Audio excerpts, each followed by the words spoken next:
This is actually a common way in which the density of materials is found. It's also a way in which you can find the volume of a particular material if it has an irregular shape. So first of all, you take a scale and you weigh a coin in air. Then you submerge the coin in a fluid, usually water, and the fluid has a known density. And then you weigh the object again. Now obviously the second weight will be less than the first weight. And that difference is the buoyant force that is exerted on the coin. It is also equal to the volume of fluid that has been displaced times the density of that fluid. And so you can use that to find the density of the coin. So let's do a couple of problems to take that into account. The first problem here says a mass of metal has a mass, or a block of metal has a mass of 70 grams in air. And it also has a mass of 44.1 grams when weighed in water. So it's asking us to find the density of that metal. So if we subtract these two, we find the buoyant force that is exerted on the material. And that buoyant force is equal to 25.9 grams of the fluid. Now in this case, the fluid is water, so it's also equal to 25.9 cubic centimeters of water because the density is 1. So now we know the weight in air, which is 70 grams, and the water that's displaced, so the volume of the block, which is 25.9 cubic centimeters, and we divide those two together and we get 2.70 grams per cubic centimeter. The second problem says if your body has a density of 995 kilograms per cubic meter, what fraction of you will be submerged when floating gently in fresh water with a density of 1,000? Well, the fraction is going to be 995, which is your density, divided by 1,000, or 99.5% will be underwater. If, on the other hand, you're submerged in salt water, which has a slightly greater density of 1,027, that's going to equal 96.9%. That's why people float easier in salt water as compared to fresh water. Now let's take a look at these next two problems.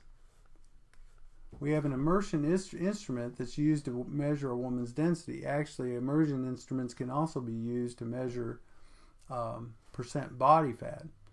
But she has a mass in air of 62 kilos and an apparent mass when submerged completely of 0.0850 kilos. So she doesn't have much weight or much mass when she's completely submerged with her lungs empty. So what is the mass of water that she displaces? And basically that's going to be a subtraction of these two numbers, or 61.915 kilograms. That's the mass of water she displaces. What is her volume? Well, if you take 61.915 and divide that by 1,000, because that's the density of water, fresh water, we'll assume she's in fresh water, we get 0.06915 cubic meters as her density. And then it asks what is her density, and it's going to be her mass, 62, divided by her volume in meters. And that's going to equal approximately 1001.8 0.18 kilograms per meter cubed. Now there are actually tables that look at this density and can calculate the percent body fat from the density that is calculated. A twin-size air mattress used for camping has dimensions of 100 centimeters, which is 1 meter, by 2 meters, or 200 centimeters, by 15 centimeters, which is 0.15 meters, when blown up, and it has a mass of 2 kilograms. And the question is how heavy a person could this water mattress hold up if placed in fresh water? Well, remember, it'll hold up the total volume of this water. If this were completely submerged, how much water would it displace? And so the volume here is going to be equal 1 times 2 times 0.15, or 0.3 cubic meters of water. And water has a mass density of 1,000 kilograms per cubic meter. So if you do the math here, you get 300 kilograms of water. If this is fully submerged in water, that's how much water it's going to displace. If you subtract the mass of the actual mattress, then the person that can get on there is 298 kilos in mass. And that's how much this so now let's move on to a discussion of surface tension, cohesion, and adhesion. And we have to define some of these terms initially. Cohesion is the attraction of molecules of the same type. So it's the attraction of certain types of molecules to themselves. Water molecules to water molecules, or mercury molecules to mercury molecules, whatever. Adhesion is the attraction between molecules of different types. So it's water molecules to the sides of a test tube, or mercury molecules to the sides of a barometer, etc. And surface tension, it happens when the surface of a liquid contracts to the smallest possible area, and this is caused by the cohesion between the molecules of the liquid. And that's what's known as surface tension, and it expresses itself as a force. So when something tries to penetrate the liquid, the area there's a cause of the surface area to get larger, and this is resisted by the cohesion of the molecules involved, and that resistance force is called surface tension. So here you have an example. First is the leg of a bug. The second is a needle. Both of these are placed on a water, and you can see that the surface tension is exerted in two directions. In the first case, it's exerted to the right and to the left at an angle, and the net surface tension opposes the weight of the leg completely. And this is the same thing that happens to a needle that's laid on the surface of fluid. In both cases, the free body diagram looked the same. They're not necessarily floating because their density is less than the density of the water, but they are being held up by the surface and the surface tension of the liquid. So surface tension is not the same thing as floating.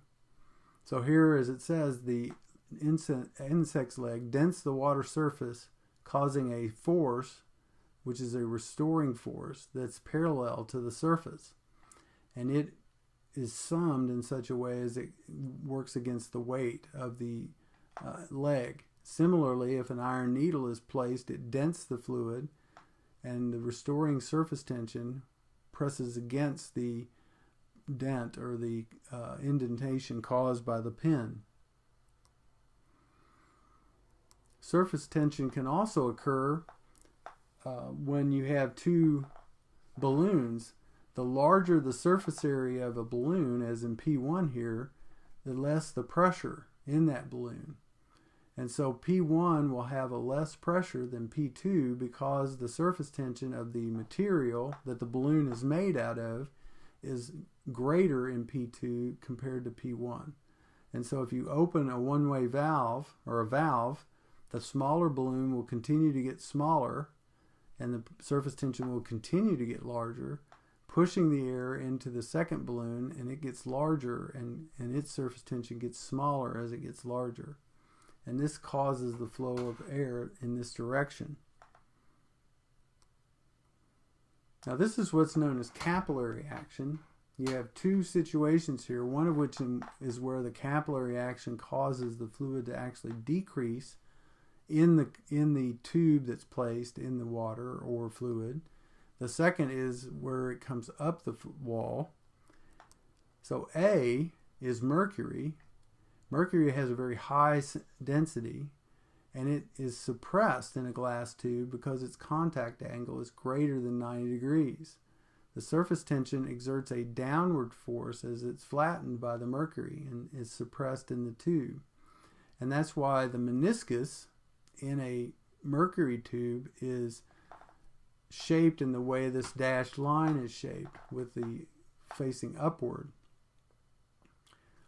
Conversely, water goes up the tube, and it causes, because its angle is about 0 degrees, and the surface tension pulls the water up into the tube, as well as the coadhesion of the water to the surface of the tube itself, and it has a meniscus that's shaped in like a U, as it's shown here.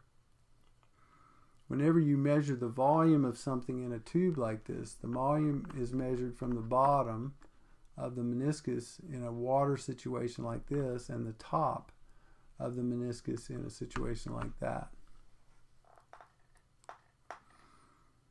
Now another thing that's happened, you'll notice as you go along here, the thinner the tube, the farther up the tube the material will go. The more dense the material, the less distance it will go. And those are both caused by a certain activity. So capillary action depends on the radius of the tube, and the smaller the tube, the greater the height. In a larger radius tube, you can hardly see any rise in the height of the fluid. The second thing that will affect it is density, and as I said, in the mercury is an extremely dense fluid. The denser the fluid in the same tube, the smaller the rise, all other factors being the same. Now when we measure pressure, there are two ways to measure pressure.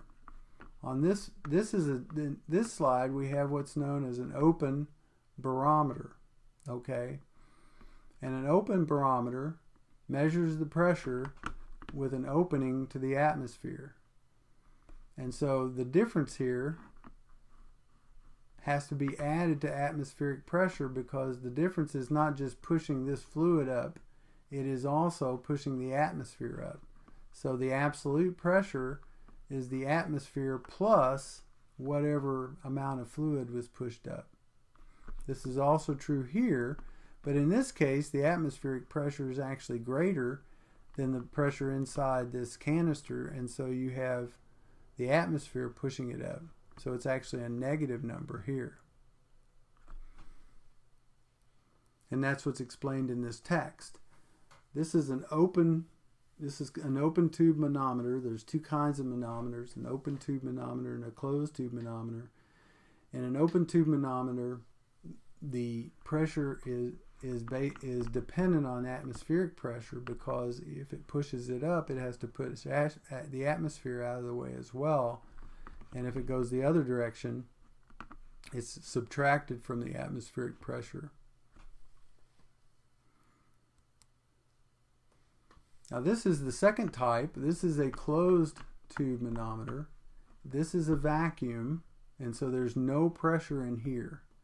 So whatever height is reached here is based on the height of the material, the density of that material, and gravity. And this is the pressure. And this is how atmospheric pressure is measured in general before the advent of more digital machines. Basically, they had a barometer that had a vacuum here, and they used mercury because mercury is very dense. Remember, I told you the pressure of the air is actually pretty high. And so if you used water, it would be 13 times as high as it is with mercury. And so mercury is used to measure the pressure. And if the level were here, that would mean that atmospheric pressure were absolutely zero, which is obviously not possible except in space. So this is what's known as a closed tube manometer. And so we will complete our discussion here today. And as I said, next week we'll be discussing fluids in motion. We will talk about Bernoulli's principle and some other aspects of fluids in motion.